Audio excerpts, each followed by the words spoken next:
तो कल जो चर्चा चल रही थी कि जो धर्मी में जो धर्म है वो असाधनीय है। असाधनीय मतलब असाध्य है, सिद्ध ही है पहले से ही। उसको साधन ना सिद्ध नहीं किया जाता है, वो पहले से ही सिद्ध है। और धर्मी जब पहले से सिद्ध है तो जो वर्तमान लक्षण वाला धर्म है वो तो अपने स्वरूप को बतलाता है। बाकी अतीत और अनागत जो है वो उसमें रहते तो हैं पर अपने स्वरूप को बतलाते नहीं हैं। इसलिए इसमें धर्मों का सांकर्य प्राप्त नहीं होगा। और धर्म सिद्ध है तो लक्षण भेद कहना भी पड़ेगा। तो लक्षण भेद के द्वारा वर्तमान समय में जो धर्म है ना जो है वो धर्म अपने स्वरूप को बतलाता है। बाकी जो अतीत और अनागत हैं वो अपने स्वरूप को नहीं बतलाते हैं। उस समय जब वो अतीत और अनागत रूप में हैं तब वो अपने स्वरूप को बतलाएंगे नहीं, लेकिन रहेंगे जरूर। जो भी वर्तमान लक्षण धर्म है उसके साथ में सभी धर्म साथ में रहते हुए भी वो अपने स्वरूप को बतला नहीं पाते हैं। ये एक सिद्धांत पक्ष इन्होंने स्थापित किया है और ये सिद्धांत पक्ष बड़ा अद्भुत है। और बौद्धों का जो मत है, ध्यान देने वाली बात है, यहाँ पर ये इतनी जो लंबी व्याख्या जो की जा रही है वो सारी की सारी व्याख्या बौद्ध मत का खंडन करने के लिए यहाँ पर इन्होंने ये किया है। धर्मी के ऊपर इतना धर्म और धर्मी के ऊपर इतना जो है ना वो कर रहे हैं कि धर्म क्या है, धर्मी क्या है। और धर्म में जो है ना यदि इस प्रकार का मानोगे तो कूटस्थता आएगी, इस प्रकार का मानोगे तो धर्म सांकर्य प्राप्त होगा, मतलब एक धर्म दूसरे धर्म में मिल जाएगा, अर्ध सांकर्य प्राप्त होगा, है ना जो है। और ये ऐसे ऐसे दोष जो है वो दे रहे हैं। तो इन सब का निराकरण करते जा रहे हैं।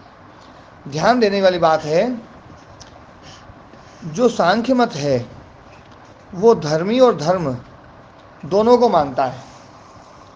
धर्म और धर्मी को है ना जो है ना दोनों के स्वरूप को मानता है और दोनों को अभिन्न भी मानता है और भिन्न भी मानता है। दोनों एक ही हैं ये भी मानता है और दोनों अलग अलग हैं ये भी मानता है। अपने को ऐसा लगता है कि ये दोनों बिल्कुल विरोधी बातें हैं, ये कैसे मानता है। ध्यान देने वाली बात है, जैसे वेदांत है ना जो है व्यावहारिक सत्ता अलग रूप से स्वीकार करता है और पारमार्थिक सत्ता को अलग रूप से स्वीकार करता है। प्रातिभाषिक सत्ता अलग है, उसकी तीन सत्ताएं जो है वो तीनों सत्ताएं अलग अलग हैं। इसी प्रकार से यहाँ पर भी ये व्यावहारिक सत्ता और पारमार्थिक सत्ता अलग अलग है। पारमार्थिक सत्ता तो धर्म धर्मी को अभिन्न मानना ही है, धर्म धर्मी एक ही है। और व्यावहारिक सत्ता में धर्म धर्मी को भिन्न मान करके ही व्यवहार सिद्ध होता है। ये व्यावहारिक सत्ता को यहाँ पर स्वीकार करते हुए ये बात बता रहे हैं। और ये बात में बौद्धों की बात का खंडन किस प्रकार से होता है, बौद्धों का मत मैंने पहले भी बताया था, मैं आज फिर बता रहा हूँ। बौद्धों का मत है कि धर्मी नहीं होता है, वो धर्मी की सत्ता को स्वीकार नहीं करते हैं। वो ये मानते हैं कि जो संसार जो भी कुछ दिखाई दे रहा है वो धर्मी रूप में नहीं है, धर्म रूप में है। आपको कोई भी मकान दिखेगा तो कोई ना कोई धर्म दिखेगा, तो धर्म रूप में दिखेगा तो बस वो धर्म रूप ही है, वो मकान धर्मी नहीं है। वहाँ धर्म ही है और वो ही धर्म अगले एक क्षण में पैदा होता है फिर नष्ट होता है, अगले क्षण दूसरा धर्म पैदा होता है और दूसरा धर्म पैदा होता है। तो इसलिए ये धर्म हमें बदलता हुआ दिखाई देता है। हाँ जी, माइक बंद कर लें कृपया। तो धर्म बदलता हुआ दिखाई देता है।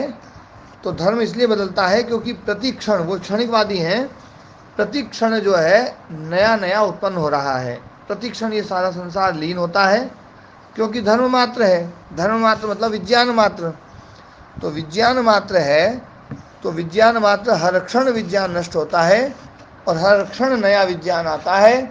और ये संसार विज्ञान मात्र है, इसलिए वो शून्यवाद को लेकर के चलते हैं। ये विज्ञान कहाँ से पैदा होता है, इसका उपादान कारण कौन है? तो बोले इसका उपादान कारण कोई भी नहीं है, शून्य से पैदा होता है, इसलिए उनको शून्यवादी कहा गया है, इसलिए उनको विज्ञानवादी कहा गया है, इसलिए उनको धर्मवादी कहा गया है। और धर्मवादी कहने के कारण से जो है विज्ञान जो है, उन्होंने विज्ञानवादी मत जो है वो माना, और बुद्धि को उन्होंने विज्ञान ही माना है। तो बुद्धि को विज्ञान माना है, मैंने पहले भी चर्चा करी थी कि बौद्ध जो नाम ही पड़ा हुआ है वो है ना जो है बुद्धि के कारण से। बुद्धि मतलब विज्ञान, बुद्धि मतलब ज्ञान, बुद्धि उपलब्धि है ना, बुद्धि उपलब्धि ज्ञानम इति अनर्थांतरम, ये न्याय दर्शन का एक सूत्र ही है। बुद्धि है ना, न्याय वाले भी जो है बुद्धि शब्द से ज्ञान अर्थ ही लेते हैं, बुद्धि मतलब ज्ञान। तो ये जो है विज्ञानवादी जो है वो ज्ञानवादी हैं, और इसलिए ये बौद्ध मत इनका जो है ना चला है। मैंने पहले भी एक बार है ना बुद्धि के कारण से बौद्ध मत है ना बताया था। मुकेश जी जी बताया था जी, बताया था स्वामी जी। हाँ जी, मुकेश जी ने वो प्रसंग लिखा होगा।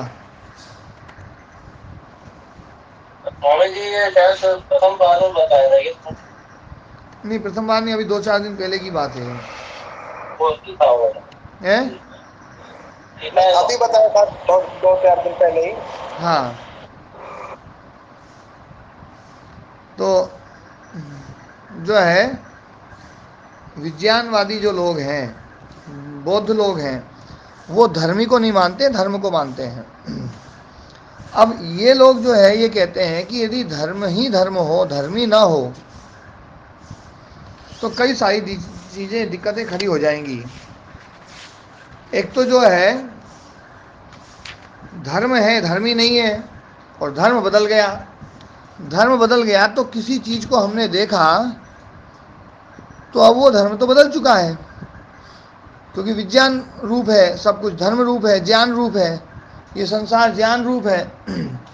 तो ज्ञान रूप चीज़ वो बदल चुकी है, तो हमें स्मृति नहीं रह सकती कि ये चीज़ हमने पहले ये देखी थी, ये वो की वही है।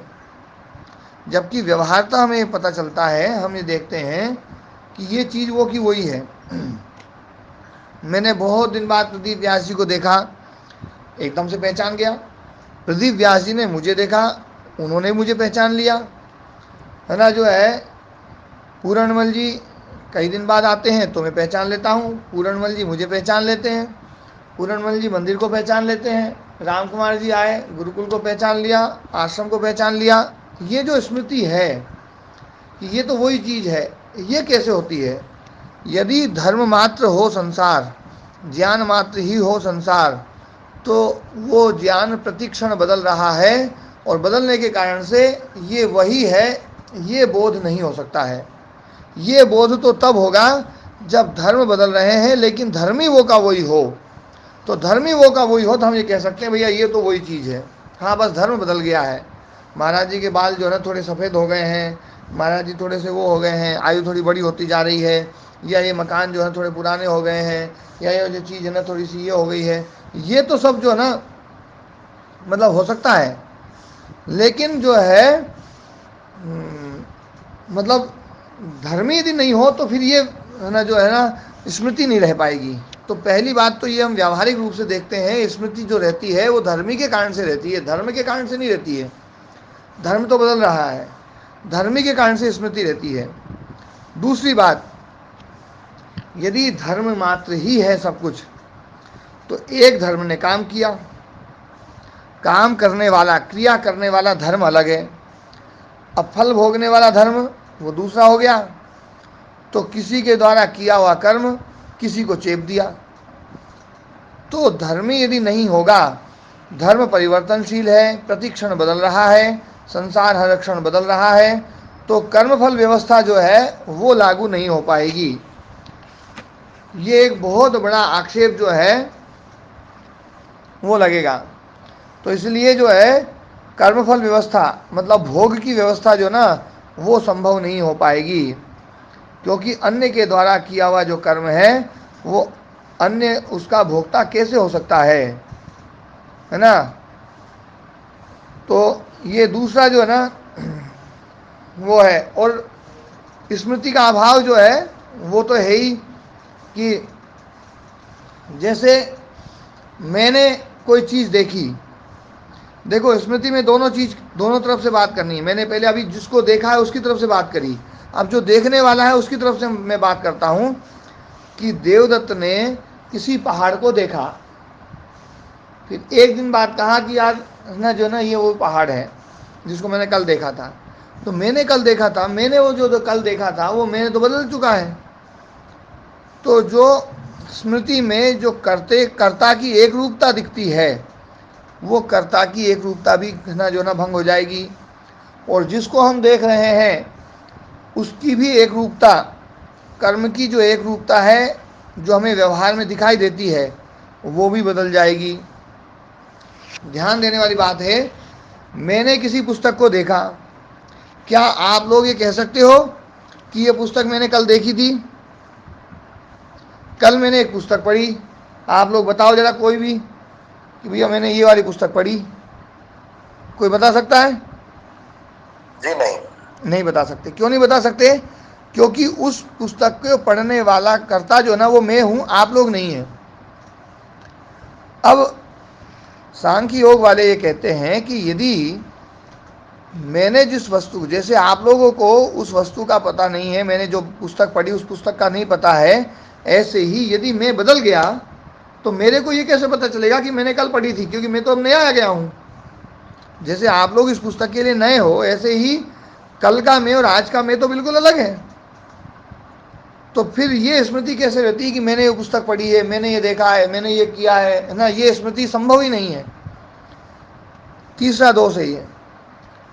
और है ना जो है, इस प्रकार से व्यावहारिक रूप से जो धर्मी को है ना जो खत्म किया जाता है कि धर्मी है ही नहीं, व्यवहारतः ये पक्ष नहीं घटित होता है, ये सिद्ध नहीं होता है। इसलिए बौद्ध मत का ये प्रबल रूप से खंडन करने के लिए इस सूत्र की इतनी लंबी व्याख्या कर रहे हैं, समझा रहे हैं ये धर्म क्या है, धर्मी क्या है। धर्म और धर्मी को अच्छे से समझा रहे हैं।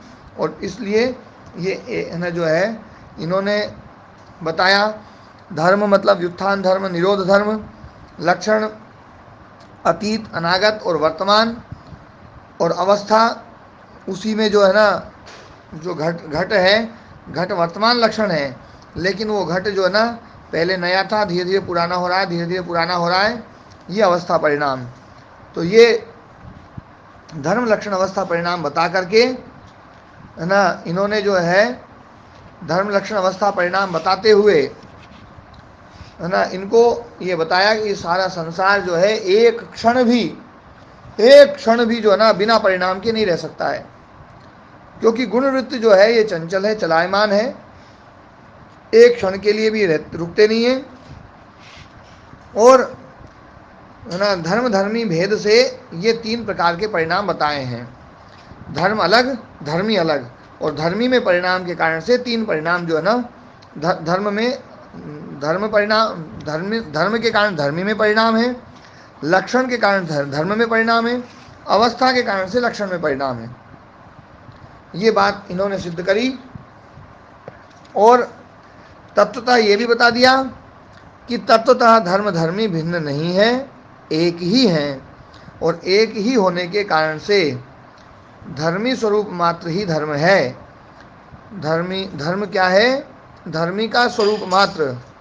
तो धर्मी का स्वरूप मात्र जो है वो धर्म है, और धर्मी की जो विक्रिया है, धर्मी में जो परिणाम है, वो परिणाम ही हमें धर्म के रूप में दिखाई दे रहा है। मान लीजिए चित्त में कोई परिणाम है, चित्त ही है, चित्त अभी क्रोध अवस्था में है, क्रोध वाला है, क्रोध स्वरूप वाला है, तो क्रोध ही दिखाई दे रहा है। राग अवस्था वाला हो जाएगा तो रागी हो जाएगा, उसमें परिणाम हो जाएगा। तो ये जो है ये धर्मी का परिणाम दिखा करके धर्मवादी में परिणाम घटित होता है। ये है परमार्थ दृष्टि। और व्यावहारिक दृष्टि में धर्म अलग, धर्मी अलग।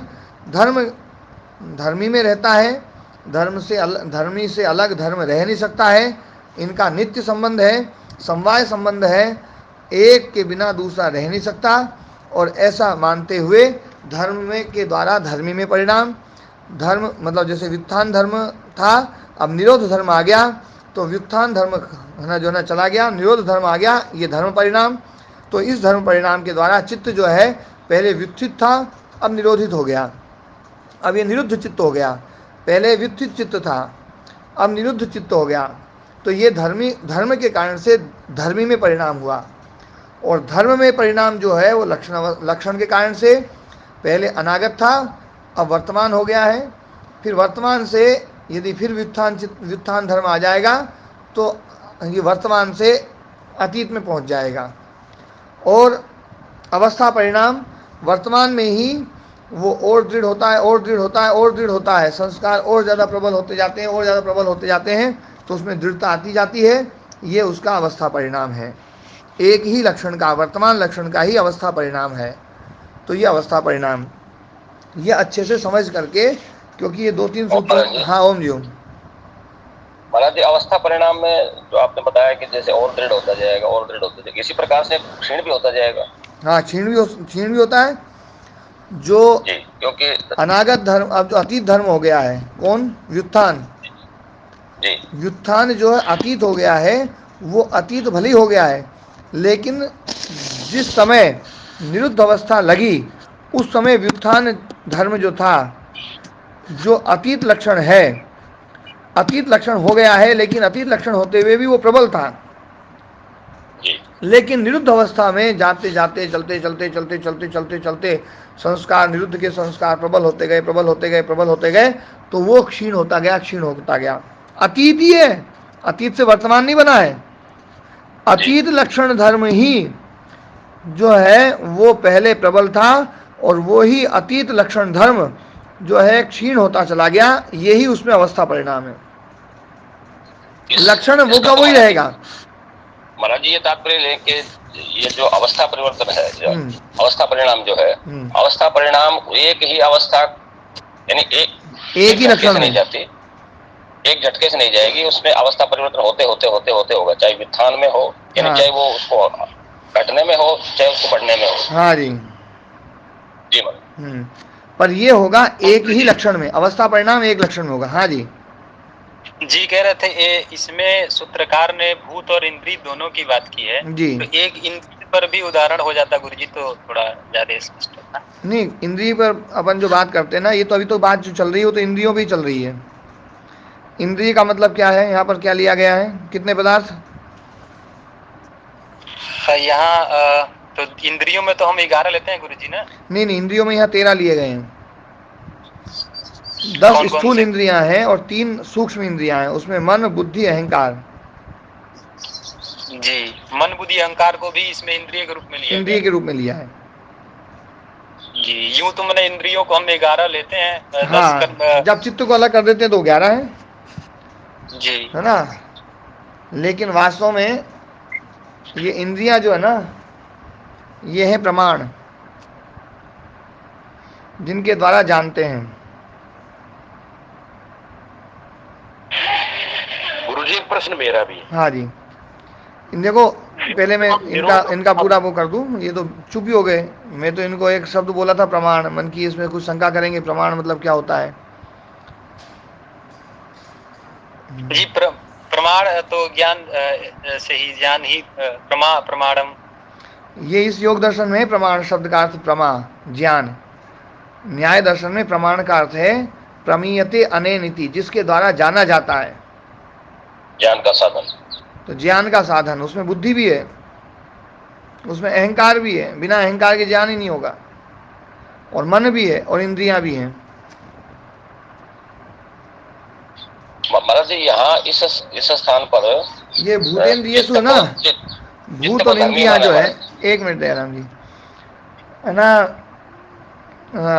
वहाँ पर जो कहा गया है प्रकाश क्रिया स्थितिशीलम भूतेन्द्रियात्मकम भोगापवर्गार्थम दृश्यम। दृश्य बताया है, दृश्य जगत क्या है, तो दृश्य जगत है प्रकाश क्रिया स्थितिशीलम, प्रकाश क्रिया स्थिति जिसका स्वभाव है, भूतेन्द्रियात्मकम, भूतात्मक और इंद्रियात्मक, तो भूतात्मक 10, इंद्रियात्मक 13, 23 पदार्थ हो गए। भोग अपवर्गार्थम, भोग और अपवर्ग के लिए है, वो है दृश्य। तो वहां पर इंद्रिय से 13 लिए गए हैं। ओम स्वामी। हाँ जी ओम। ज्ञान में अहंकार का की क्या स्थिति होगी? ज्ञान में अहंकार की क्या स्थिति होगी? अहंकार के बिना ज्ञान नहीं हो सकता है। मतलब मैं वही तो कह रहा हूँ। हाँ, ज्ञान जो है ना, ज्ञान में अहंकार जो है, क्योंकि ज्ञान जो होता है वो इंद्रियों के द्वारा होता है। चित्त की जो प्रथम विकृति है, मैंने बताया था कि जो चेतन तत्व की उपस्थिति के कारण से चित्त में जो प्रतिबिंब होता है, उस प्रतिबिंब के कारण से वो चित्त चेतन जैसा हो जाता है। तो चित्त चेतन जैसा हो जाता है, ये उसकी प्रथम विकृति है। ये जो प्रथम विकृति है ना, ये ही अहंकार है। बिना अहंकार के चित्त में चेतनता संभव नहीं है। मतलब अहंकार की स्थिति अहम भाव के लिए ही कर्म होगा। अहम भाव जब होगा तब ही ज्ञान होगा, नहीं तो चित्त जड़ है। चित्त जड़ है, चित्त जो है ना ज्ञान को पैदा कर ही नहीं सकता है जब तक, है ना, अहंकार की उपस्थिति नहीं होगी। अहंकार होने का मतलब है कि यहाँ पर जो है आत्म तत्व जो है उसकी उपस्थिति के कारण से चित्त में परिणाम आ गया। अहंकार होने का ये मतलब जो ना सबसे बड़ा फल है।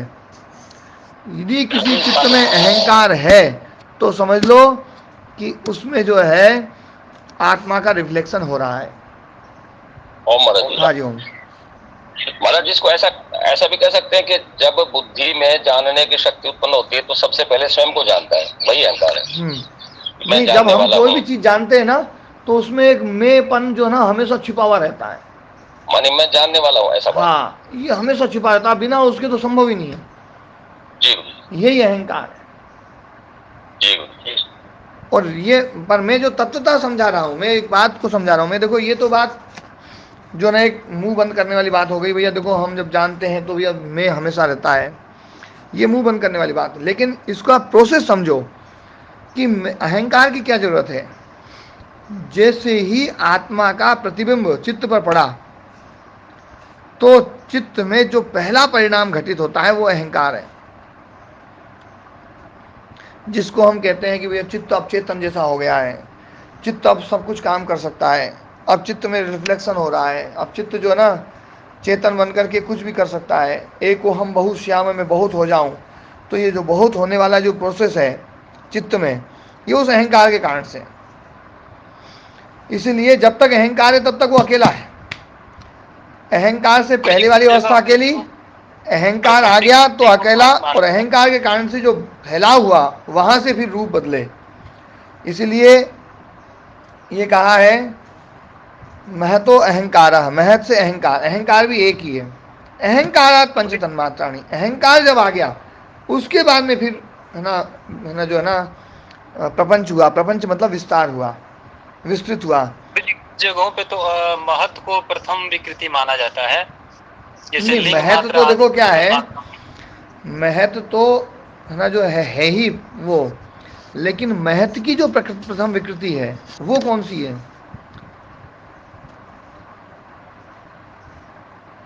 हाँ जी चिदानंद जी, आप बोला करो जी। जी वो अहंकार है गुरु जी। हाँ, महत की प्रथम विकृति अहंकार है और महत अनादि है। जी, महत को तो अनादि बताया भी है। लिंग मात्र अनादि में सूत्र में भी आया है। हाँ, भाष्य में क्या आया है? लिंग मात्र अनादि मर्द मात्रम आया है एक जगह सूत्र भाष्य में, इसी भाष्य में शायद है जी। जी कई जगह आया है।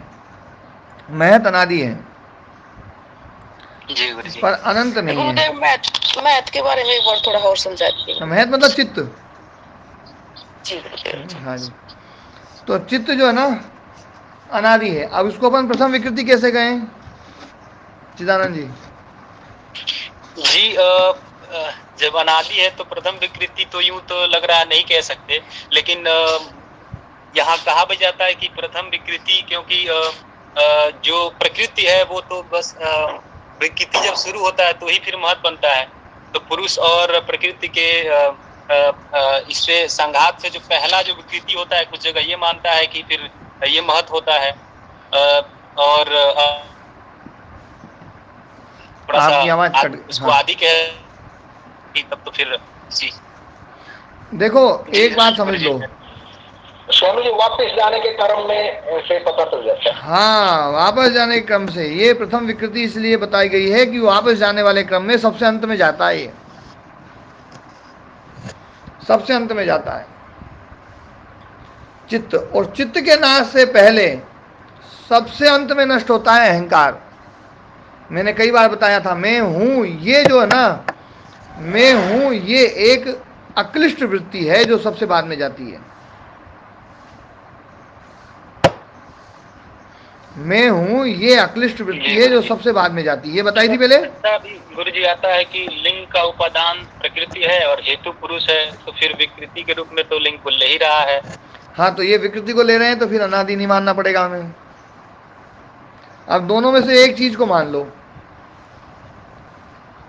या तो ये मान लो कि चित्त जो है ना शुरू शुरू में बना है,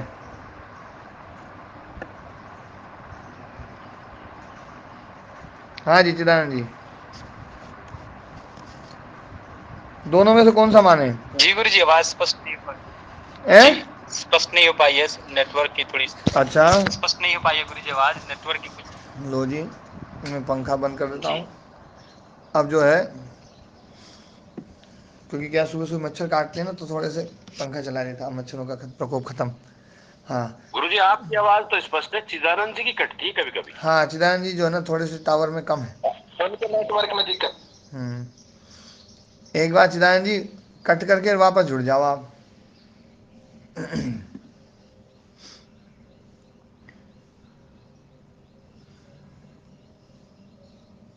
हाँ, कट करके जुड़ो जी चिदानंद जी।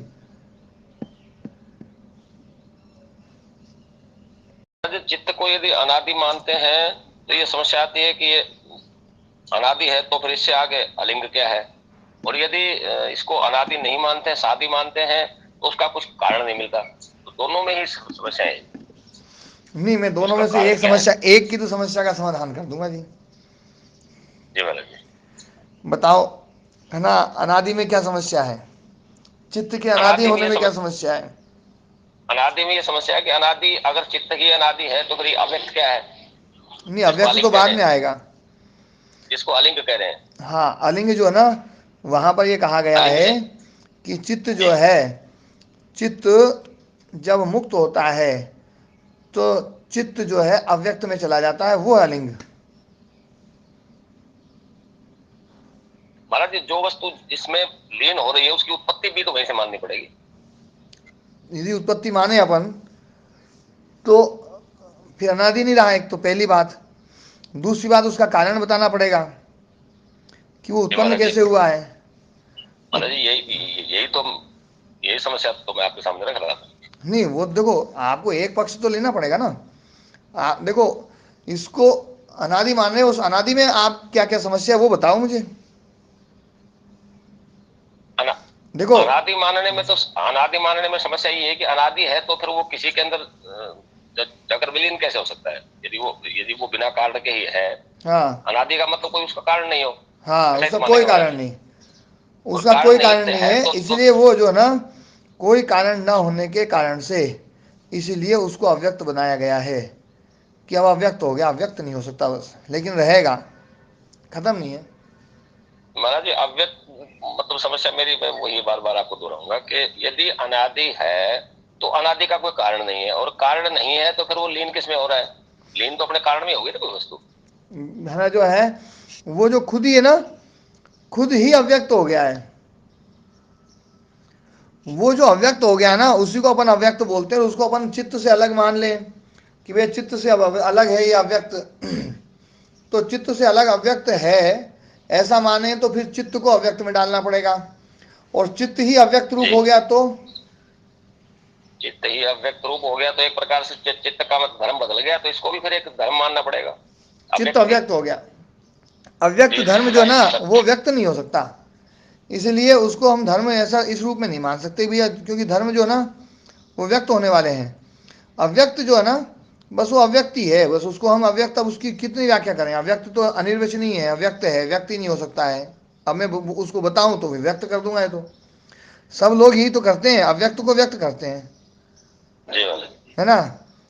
अब आपकी जो समस्या है कि भाई शादी होने में क्या मतलब जो है ना कोई तर्क हो तो वो बताओ, कि शादी है, उत्पत्ति वाला है चित्त। उत्पत्ति शादी मानने पर फिर महाराज जी उसका कुछ कारण नहीं मिलता, शादी है तो फिर हाँ, वो नहीं ये तो आप उसमें तो तर्क दे रहे हो, पर है ना आपने पहले ये कहा था कि अनादि मानने में भी कई सारी समस्याएं हैं और शादी मानने में भी कई सारी समस्याएं हैं। शादी में कौन कौन सी समस्या उसका समाधान में कर दूंगा।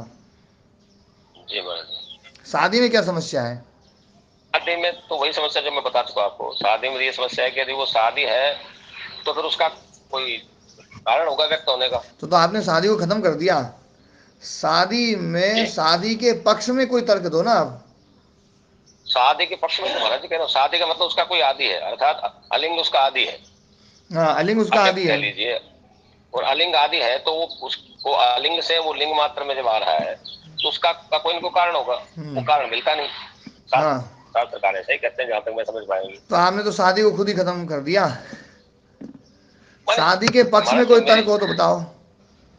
शादी यदि मानते हैं तो उसका कारण क्या माने। नहीं, आपने पहले ये कहा था कि हमें शादी भी मानना पड़ता है, अनादि भी मानना पड़ता है। शादी में के पक्ष में भी कई सारी बातें हैं, अनादि के पक्ष में भी कई सारी बातें हैं। मैंने ऐसा नहीं कहा महाराज, मैंने कहा था कि दोनों में से कोई सा भी माने तो दोनों में ही समस्याएं आ रही है, तो दोनों एक साथ तो नहीं जा सकते। नहीं, दोनों में समस्या जो है ना, शादी वाली में समस्या आती है, अनादि वाली में कोई समस्या नहीं है। अनादि में कोई समस्या नहीं। अनादि में महाराज ये समस्या आती है, जैसे आपने तो समाधान कर दिया बुद्धि के अनुसार, आपकी तो विलक्षण बुद्धि है। नहीं, ऐसा नहीं है। मैं तो ये मानता हूँ यहाँ जितने ही बैठे हैं ना सब विलक्षण हैं। शादी में कारण नहीं मिलता और अनादि में मानते हैं, तो फिर यदि चित्त ही अनादि है तो फिर उसका प्रलय कहाँ होगा, क्योंकि उसका तो कोई कारण नहीं हो सकता अनादि वस्तु का, तो इसलिए उसको अव्यक्त में डालते हैं। जी महाराज, इसलिए उसको अव्यक्त में डाल दिया। और दूसरी बात है, चित्त का जो हेतु है ना वो है अविद्या। अविद्या अनादि है। अविद्या अनादि है तो फिर अविद्या का भी कोई कारण नहीं है, तो फिर वो अविद्या जाती कहाँ है। तो अविद्या अनादि है तो अविद्या नष्ट होती है। अविद्या नष्ट होती है विवेक ख्याति के द्वारा। जी वो तो ठीक है महाराज जी, वो तो आप समझा चुके पहले, लेकिन अविद्या का जो नष्ट होने का मतलब अदर्शन होता है। हाँ, अदर्शन होता है तो माने अपने कारण में जाती है, तो अविद्या का भी फिर कुछ कारण मानना पड़ेगा। अविद्या बिना कारण की है, जो बिना कारण की है, अब उसको है ना किस में विलीन करोगे, उसको तो किसी में विलीन ही नहीं किया जा सकता है। यही तो मेरी समस्या है। अविद्या जो है ना उसका अभाव ही हो जाता है, वास्तव में अविद्या का ही अभाव हो जाता है। अविद्या का अभाव मानने पर तो फिर महाराज जी फिर तो वो जो भाव का अभाव नहीं होता और अभाव से भाव नहीं होता ही, तो ये सिद्धांत कहाँ जाएगा। देखो क्या है, अविद्या एक ऐसा पदार्थ है जिसका अभाव होता है, और अविद्या को हम कभी भी भाव पदार्थ नहीं मान सकते ऐसे कि अविद्या कोई भाव पदार्थ है। भाव पदार्थ न होते हुए भी अविद्या इस प्रकार से काम करती है बिल्कुल बढ़िया तरीके से। और अविद्या का अभाव होता है, तद अभावे संयोग अभावो हानम तद विषय कैवल्यम। अविद्या का अभाव तो माना ही गया है, अविद्या को कहीं भी अव्यक्त में नहीं डालते हैं। हाँ, चित्त अव्यक्त में डल जाएगा, है ना। अविद्या का तो अभाव हो जाएगा। विवेक ख्याति अविद्या का बिल्कुल चाट के खा जाती है ना।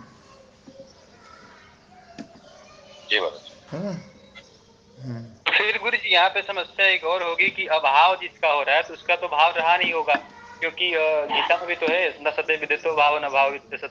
हाँ, तो फिर इसलिए जो है ना, इसलिए वेदांत जो है ना, वेदांत की जो प्रक्रिया है वो वेदांत की प्रक्रिया में इसीलिए ये कहा गया है कि इन सब का कोई कारण नहीं है, ये इसलिए प्रातिभाषिक सत्ता को उन्होंने स्वीकार करना पड़ा उनको।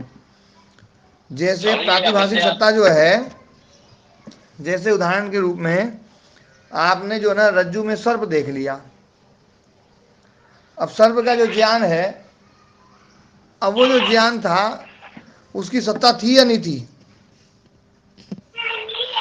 ठीक गुरु जी। सर्प की सत्ता है या नहीं है रज्जू में? रज्जू में सर्प है तो सर्प है ना, वो तो दिखाई दे रहा था। अब प्रकाश हुआ एकदम से, अब रज्जू रज्जू रह गई, सांप कहाँ गया? ओम स्वामी। हाँ, सांप कहाँ गया दयाराम जी? महाराज जी फिर तो ऐसा मानना पड़ेगा कि अविद्या की वैसी सत्ता नहीं है जैसे अन्य पदार्थों की। हाँ, यानी अविद्या भाव पदार्थ है ही नहीं। इसलिए हर दर्शनकार एक अभाव पदार्थ भी मानते हैं। जी महाराज। ये दर्शनों को और गहराई से समझेंगे ना जब हम, तो इनकी प्रोसेस समझ में आएगी। पर ये देखो, अपनी जो प्रोसेस है ना, अपन कई बार ना उन प्रोसेस में बिचल जाते हैं, कई बार प्रोसेस को छोड़ देते हैं। जैसे अभी अपन ने जो ना, अभी ये चित्त अनादि है, ये प्रोसेस को बिल्कुल एकदम स्पष्ट मान लो कि ये चित्त अनादि है, चित्त की उत्पत्ति नहीं हो सकती। और चित्त की यदि उत्पत्ति अपन ने कर ली तो अपनी पूरी मूर्ति खत्म हो जाएगी, भंग हो जाएगी, फिर से नई मूर्ति बनानी पड़ेगी। जी और नई मूर्ति बनाएंगे ना, तो बनाते ही है ना जो है ना वो भी खत्म होगी, क्योंकि वो मूर्ति जो है ना, उस मूर्ति के ऊपर आक्षेप इतने लगेंगे, कभी मूर्ति पूरी बनेगी नहीं। स्वामी ये अविद्या कोई स्थिति है या कोई पदार्थ है? हाँ, अविद्या मतलब ना, वैसे तो ना पदार्थ है, अविद्या अपने आप में एक पदार्थ है, लेकिन इसको अभाव पदार्थ के रूप में स्वीकार करते हैं। अलग अलग दर्शनकार अलग अलग रूप में स्वीकार करते हैं। यहाँ पर अविद्या एक पदार्थ है और वो विवेक ख्याति के द्वारा उसका अभाव हो जाता है, वो नष्ट हो जाता है। महाराज जी, ये सर्प वाला जो उदाहरण है ये बिल्कुल सही समझाता है। तो जब होगा, जब पहले बनेगा। नहीं, वो अविद्या जो है ना बनती नहीं है। अविद्या को बनाए यदि कोई, तो फिर करता उसका बनाने वाला कौन है? पदार्थ रूप में तो फिर वस्तु बनेगी ना। नहीं, वो अनादि पदार्थ है और नष्ट होते होते। हाँ, वो नष्ट होती है विवेक ख्याति के द्वारा। विवेक ख्याति का उत्पन्न होते ही वो समाप्त हो जाएगी। जैसे 23 भाव पदार्थ है, वैसा पदार्थ अविद्या नहीं है। हाँ, वैसा। इसलिए आप देखो ना, 23 पदार्थों में जो है ना, जो दृश्य है उसमें अविद्या को नहीं गिना ना। जी महाराज, इसके और भी उदाहरण मिलते हैं, जैसे काल और दिशा आदि, इनका भी वैसा पदार्थ तो नहीं है। पर अविद्या हमें देखो, अविद्या का ये तो बिल्कुल पक्का होता है कि अविद्या काम कर रही है। जी। ओम गुरुजी। हाँ, ओम। गुरुजी, ये चीज इनको आप पिछली बार जब अवकाश रखा था तब ये जो हाजिर होते थे उनको अच्छे से समझाओ। आज तक के इस शास्त्र में वो कुछ नहीं समझ नहीं पाए हैं, अविद्या क्या है क्या नहीं। नहीं, अविद्या तो समझ में आई है, लेकिन अविद्या में जितना प्रश्न खड़े होंगे उतना अविद्या और क्लियर होती जाएगी। अविद्या जो है ना, जब तक अविद्या को नहीं समझा जाएगा ना, तब तक इस दर्शन को समझना कठिन है। और अविद्या को जब तक नहीं समझा जाएगा, अविद्या वास्तव में एक बहुत ही अद्भुत तत्व है।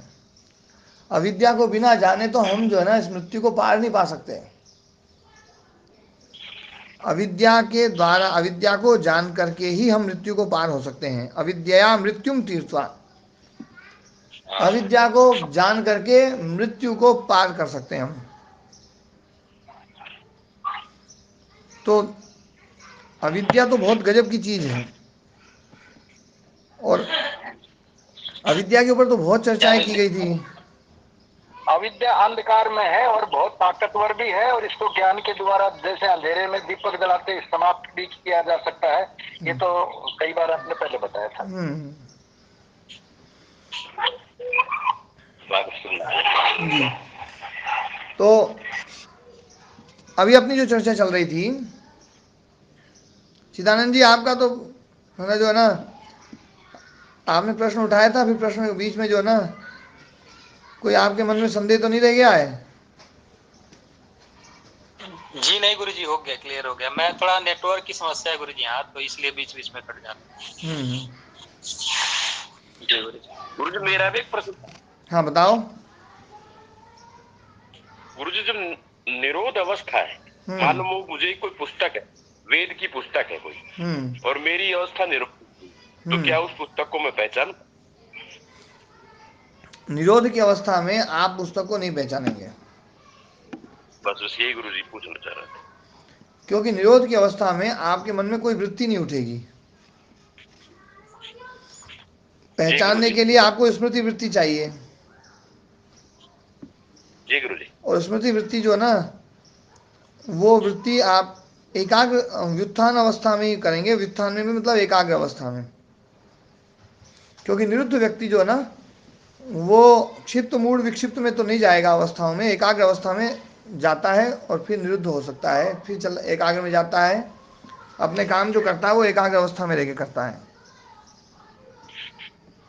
जी गुरुजी।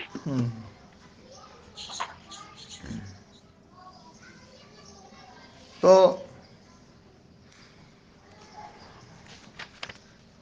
मैंने आज वो धर्म वाली जो व्याख्या और विज्ञानवाद, बौद्धों का विज्ञानवाद जो है कि बौद्ध जो है विज्ञानवादी हैं, ज्ञानवादी हैं, बौद्ध बुद्धिवादी हैं, बौद्ध धर्मवादी हैं, धर्मीवादी नहीं हैं। धर्मी की सत्ता को स्वीकार नहीं करते हैं। वो ये नहीं मानते हैं कि धर्म में धर्मी में धर्म बदल रहे हैं, ऐसा नहीं मानते हैं। वो तो ये मानते हैं कि धर्म बदल रहा है और धर्म ही है बस, सब कुछ जो कुछ भी है वो सब धर्म है, और हर क्षण नष्ट होता है और हर क्षण फिर पैदा हो जाता है।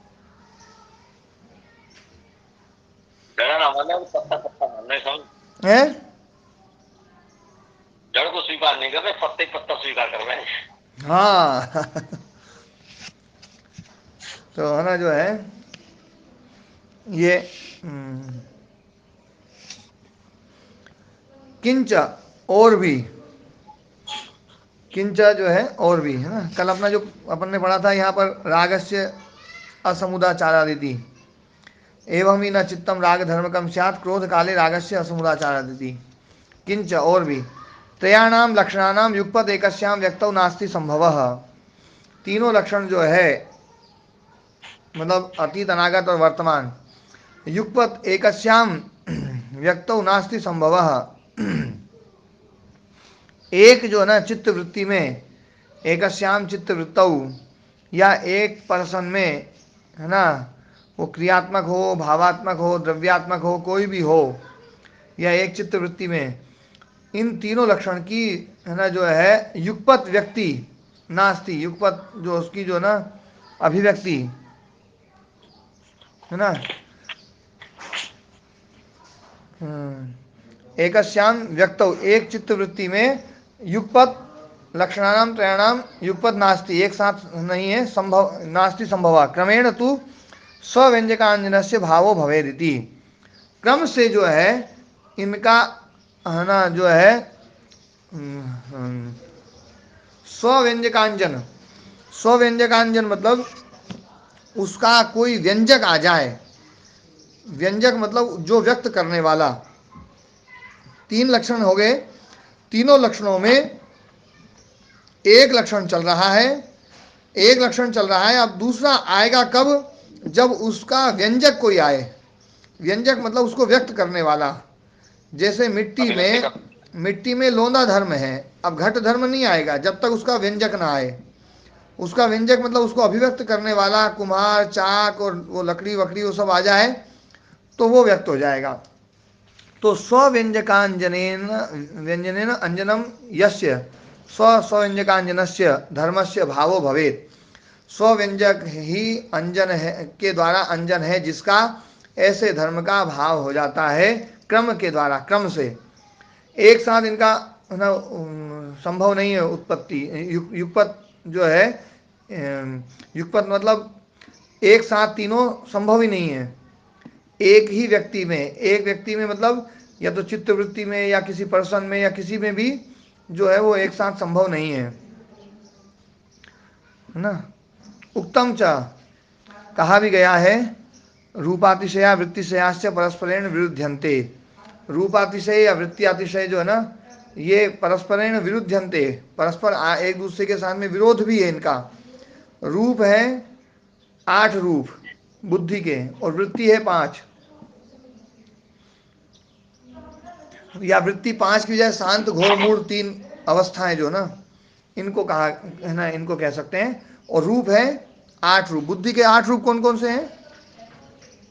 धर्म, धर्म अधर्म, ज्ञान अज्ञान, वैराग्य वैराग्य, ऐश्वर्य अनैश्वर्य, ऐश्वर्य अनैश्वर्य, ये 8 रूप हैं। सब एक दूसरे के विरोधी हैं, है या नहीं है? जी गुरु जी। तो एक रहेगा तो एक तो है ना विशेष रूप से रहेगा, बाकी सब जो साथ हैं उसके साथ में सामान्य रूप से बने रहेंगे, उनका अभाव नहीं होता है। वो जो है ना वो साथ जो है वो बने रहते हैं। एक जो है एक अतिशय रूप से है, बाकी अनतिशय रूप से है। एक प्रबल है, बाकी गौण रूप से हैं। ये बात अपनी पहले चर्चा खूब उसमें भी आई थी। तो इसलिए जो है ना ये रूपातिशय वृत्त्यातिशय, अब इसकी चर्चा कल करेंगे, समय आज हो गया। तो पर ये गुरुदेव छोटा प्रश्न, छोटा गुरुदेव, चित्त और बुद्धि में अंतर नहीं कर पाते बाजी पर। हाँ, चित्त और बुद्धि एक ही मान लो। और है ना जो है ना यदि अलग अलग करना है तो चित्त की जो वृत्तियां हैं वो है बुद्धि। अच्छा, चित्त का जो ज्ञानात्मक व्यापार है ना वो बुद्धि है जी। ओम गुरु जी। ओम जी। ओम स्वामी जी, एक बात आपसे पूछनी थी। हाँ जी। जैसे हम इस संसार में रहते हैं और इस दृश्य जगत को देखते हैं, तो उस समय हमें क्या भाव बनाना चाहिए? दृश्य जगत में आ गया कि प्रकाश क्रिया स्थिति, ये सारा संसार जगत जो हम देख रहे हैं, ये एक तो प्रकाश क्रिया स्थिति से सारा जगत जो है दिखता है जी। एक तो ये भाव रखें, और दूसरा भाव ये रखें कि जो आपने 23 पदार्थ बताए हैं, 10 एक और 13 एक, इनसे ये सारा जो है संयोग हुआ है। मतलब ये सब है जो विद्याकृत है, लेकिन ये सारा संयोग है, मतलब जुड़ा हुआ है सारा जगत। तो और ये संयोग जो है ये भी अविद्याकृत है। मतलब सारा जगत जो है, जब आप कहते हैं कि सारा जगत अविद्याकृत है, तो उसी भाव में रह करके अपने इस दिनचर्या को व्यतीत करने का प्रयास करना चाहिए जी। मतलब मैं जो बात पूछना चाहता हूँ, तो इसमें और गहराई से कैसे डुबकी लगाएं ताकि धीरे धीरे अविद्या की समाप्ति हो और विद्या की जागृति हो। हाँ, अविद्या को जान करके हम अविद्या को जान लें, और अविद्या को जान करके इस अविद्या के द्वारा इस संसार को भी जान लें, और इस संसार को जान करके इस संसार से पार हो जाएं, है ना। इस भाव से रहने का मतलब प्रयास। जी जी तब मुक्ति होगी। जी ठीक, बहुत बहुत धन्यवाद जी जी। गुरुदेव, चित्त के 2 पहलू मान लें, जैसे ज्ञान व्यापार चल रहा है तो बुद्धि मान लें, और जब बुद्धि शांत हो तो चित्त मान ले, ऐसा हो सकता है गुरुदेव? चित्त के 23 पहलू हैं, सब चित्त का ही रूप है। अच्छा, ठीक है। ओम प्रणाम। चित्त धर्मी है, शेष को हम धर्म मान ले, ऐसा कह सकते हैं? नहीं, ये इनको भी धर्मी मानना पड़ेगा हमें। ये 23 पदार्थ जो है ना वो जो है ना वो नित्य हो गए।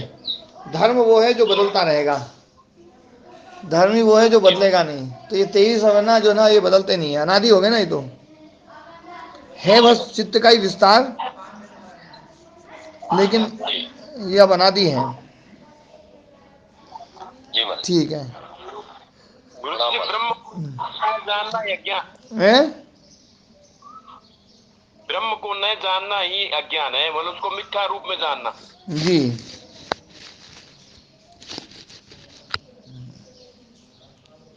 ठीक है ना। नमस्ते। ऐसे कह दिया, कौन प्रणाम। हाँ, नमस्ते जी, प्रणाम।